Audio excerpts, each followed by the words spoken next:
दादा, आज रास्ता रोको झालेला आहे, काय एकंदरीत काय निर्णय झाला?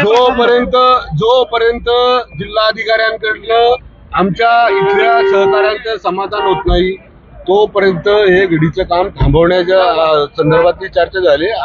आदेश आता तुमच्या समोर तिथल्या अधिकाऱ्यांनी दिलेत आणि येणाऱ्या 2-3 दिवसामध्ये आदरणीय मालोजी राजेंची जी काही समाधी स्थळ आहे ते सुद्धा आयडेंटिफाय करा. काय पुढची भूमिका काय असणार? आम्ही आता कलेक्टरांकडे चाललोय या संदर्भामध्ये मिटिंगला.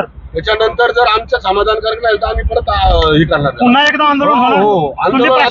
आता आंदोलन आम्ही असं शांत पद्धतीने करणार नाही. काय स्वरूप असेल आमच्या आता अंत पाहिलं 3 वेळा आंदोलन केले.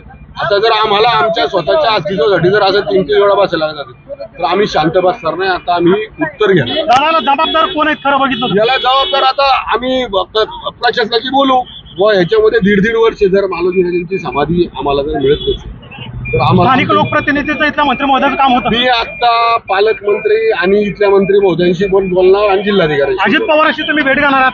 मी इथल्या मंत्र्यांशी बोलणार, दत्ता मामांशी.